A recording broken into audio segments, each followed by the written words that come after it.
Today's the deadline for SEPTA to get the funding it needs to prevent massive cuts. We're hearing from lawmakers about why the deal may not happen. Several arrests have been made in a $2 million armored truck heist. How one of the suspects is connected to the truck company. Getting fresh fruits and veggies delivered to your door now easier than ever. The company that's making it happen. Those stories and much more in today's edition of The Lineup for Thursday, August 14th, 2025. Look who it is here on The Lineup. Well. How you doing, everyone? I'm Keith Jones. And I'm NBC 10's Sheila Watko. Let's get you up to speed with what you need to know today, starting with the looming cuts to SEPTA services. Yep, you'll be following this for sure, yes, right? I use this all the time, yeah. In traffic, too, and in my personal life, yes. Of course, as we all do. The deadline to receive funding is today, really, the end of today, or else it's going to cut 20% of its routes in 10 days. Yes, absolutely, Keith. So NBC 10's Katie Zachary is in Chestnut Hill with more on what needs to be done today to save those SEPTA routes. While there has been action in Harrisburg over the last few days from lawmakers in both the House and the Senate making some progress on a funding bill for SEPTA, the two chambers are still at odds over what the right funding plan is for this transit agency. We're here in Chestnut Hill along a busy bus route, SEPTA bus route 23, that services this neighborhood, and it will be cut by 20% if funding does not come through. The deadline for that funding, end of day today on Thursday. SEPTA leaders say they need help from the state to cover a more than $200 million budget shortfall, or their plan for system-wide cuts begins August 24th. That's when most of the bus and metro service cuts will go into effect. Then on August 25th, the remaining bus, trolley, and train cuts will take place. On September 1st, expect to see a fare increase for all SEPTA riders, and on September 2nd, regional rail service cuts are slated to begin, with a final round of cuts coming January 1st, when 5 regional rail lines would disappear. We all acknowledge that mass transit is vital to the Commonwealth of Pennsylvania, but it has to be done within the context of an entire budget product. There's a willingness, it looks like now, in both chambers to recognize the challenge. Now we've got to fill in some of those blanks, recognize that everyone's not going to get what they want. It's a fiasco. We've got to make sure that this line continues running. It's one of the lifelines for Philadelphia to make sure the economy is continuing. The people, the commuters, they need access to public transportation. It's absolutely critical for the future of Philadelphia. Again, if funding is not secured by the end of the day today on Thursday, SEPTA leaders say they have to enact those system-wide cuts that will take place on August 24th and affect trolleys, trains, buses, and regional rail lines. Reporting from Chestnut Hill, Katie Zachary, NBC 10 News. Katie, thank you. Happening today, meantime, the Philadelphia Teachers Union continues to prepare to strike. Yes, Keith, union workers will be making strike signs at Pub Web in North Philadelphia in case they don't reach a deal with the school district. That deal needs to be made by August 31st, or else 14,000 teachers will walk off the job. The union is asking for smaller class sizes, building improvements, and higher wages. It's the district that has refused to come to the table. The district that has said, through their lack of desire to negotiate, that we don't deserve a fair contract. We want to always make sure that our teachers and other staff members feel seen, valued, and heard. We hear their feedback and we listen. The union says the last time teachers went on strike was 1981. 3 men have been arrested in connection to a multi-million-dollar Brinks truck heist in Port Richmond. Investigators say one of the suspects used to work for Brinks. The armored truck robbery happened June 21st. Investigators say the suspects stole $2 million and a gun from the armored truck. Police have recovered most of that money. Investigators now looking into whether this group is connected to other armored truck robberies within the past couple of months. Hey, heads up if you live in Bucks and Montgomery counties. There's been an uptick in car thefts being reported there. Yeah, Keith, and the main target's cars with key fobs. Police say locking your cars is not enough to keep your car safe. When the criminals have this technology, they can steal that signal, and they basically trick the car system into thinking that the key fob is present in the car, allowing it to be unlocked and to be started. So what can you do to make sure someone doesn't drive off with your car? Police say use a wheel lock. They say thieves want to work fast, and a wheel lock could discourage them. Some police departments even give them away for free. Happening right now, an important recall involving cheese sold at Wegmans stores. Yeah, the grocery chain says Wegmans medium Camembert soft ripened cheese could be contaminated with listeria. The cheese was sold in Pennsylvania, New Jersey, and Delaware. Listeria, of course, can be serious, sometimes leading to deadly infections in people with weakened immune systems.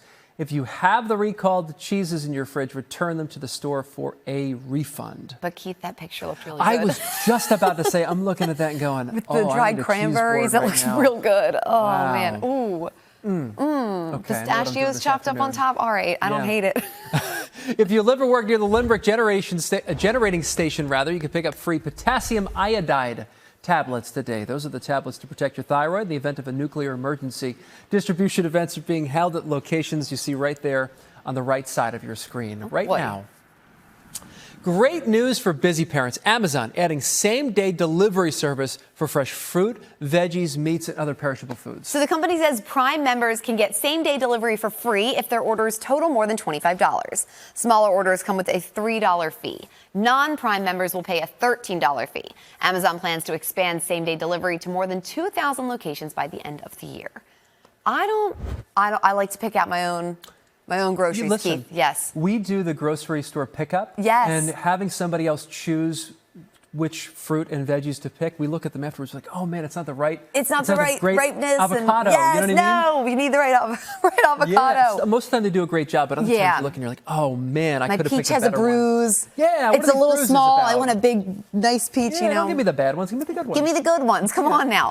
All right. Well, happening this morning in South Philadelphia, volunteers will help to pack 30,000 backpacks ahead of the first day of school. 500 people are expected to help at the annual Cradles to Crayons Backpackathon. This is a great organization. The backpacks will be filled with new school supplies. Then they're going to be given out for free to deserving children all across the area. That's wonderful. Really good news. Yeah, there are new options, by the way, when it comes to flying in and out of the Jersey Shore. Allegiant expanding services to Atlantic City International Airport. The airline says 4 routes will take passengers to different parts of Florida. Flights to Fort Lauderdale and Sanford, which is near Orlando and not far from Disney World. About an hour away, will start in December. Then flights to St. Petersburg and Punta Gorda begin in February. Allegiant says one-way fares will start as low as $39. Can't beat that. Right? All right, not bad. Happening today in Ocean City. Babies will be hitting the famous boardwalk. The 115th annual Ocean City Babies Parade is this morning. It features babies and kids up to 10 and gives parents the chance to show off Ocean City's newest generation. They're going to hit the boards in decked out carts, strollers, and floats. Several prizes are also up for grabs. I like this diva. Well. Yeah, look at her hair. Yes, her hair is adorable. Amazing. They're so cute. This is so pretty. Have you seen it in person? Never in person. Me neither. It's so cute. I love when we report on it. The B-roll is so adorable. All right, guys. Well, the Phillies will look to get back on a winning track when they start a series in Washington against the Nationals. You saw this last night. Disaster for the Phils, who'd won 7 of their last 8 games, looking for a 4th straight series win, Yes, of course. Check out one of the most depressing tweets for a Phillies sports fan. The Phillies shut out 8-0. Reliever Jordan Romano gave up a grand slam. Good news here. The Phillies have 5-game lead in the division over the Mets. So they got a good cushion here. Yes, over the division rival. They got a little wiggle room there. Little wiggle room. Here's some good baseball news. Tonight, the Glenmore Eagle Little League team will represent the Mid-Atlantic region in their first game of the Little League World Series. This is awesome. Yes, so they got the star treatment in the annual parade, being recognized as the home team since Williamsport is right in our backyard. Several watch parties will happen tonight if you want to go out and support the team. First pitch is at 7 o'clock. All right, we're getting our first look now at Taylor Swift's new album, Life of a Showgirl. Yes, cool title. Excited by the album art. This is the album cover right here that you're looking at, and some more artwork going on. We're going to get to listen to her brand new music on October 3rd. The Berks County native says there will be 12 songs because it is her 12th album. And Bucks County native Sabrina Carpenter is also going to be featured on the final track. Taylor revealed all these details on the latest episode of Jason and Travis Kelce's podcast, New Heights. I wanted to do an album that was so focused on quality and on the theme and everything fitting together like a perfect puzzle. I feel like we achieved that. Keith, I'm excited that she said that about the theme. Tortured Poets Department, not super my vibe. Oh, interesting. I'm not a big introspective ballad girly. Once in a while, but it was 2 albums of that. Yeah. If you read the lyrics, the writing's very good, but it was not my taste. This looks like a little glitzy Vegas. Yeah. fun. It's almost like you get a glimpse into an artist's life. Yes. Right? Like I always thought that about John Mayer. Yes. Like he changes He's genres great at and you're that. like, oh, interesting. He kind of shifted his perspective a little bit. Yeah. Like the case here with Taylor. And when I think someone's so talented, because he's so talented, Yeah. she's so talented, and they have the writing skills, they have the music skills, that they're able to even do that well. And then, like you said, it gives you that inside look. And she said she wrote this while she was on the Eras tour. So she would do 3.5-hour shows 3 days in a row, and then go to Sweden for a few days to work with Max Martin, one of her favorite collaborators and producers. And there was someone else, I forget their name. He was featured on the documentary, wasn't he? I believe he was, because he worked with her heavily in 1989, her first foray into pop, but also on Red before that, the kind of. So it's apparently like about the behind the scenes of that crazy tour that she was on for almost 2 years. Okay. So I'm intrigued to see the storytelling. You're getting me. So I know, I'm getting you amped. Yes, I like this. Which is great. By the way, we talked about this during the morning show. Yeah, too. this is crazy. The podcast live stream reached 1 million viewers at one point, crashed YouTube and their whole algorithm, which is nuts. Wait, if we can go on a little tangent here. So I'm reading all about Taylor Swift. And you said already, 12 songs. There's going to be more than that. She's known There's for like no way there's songs 12. and Yes. that kind of thing, right? Just for her fans. There's also this thing I just read.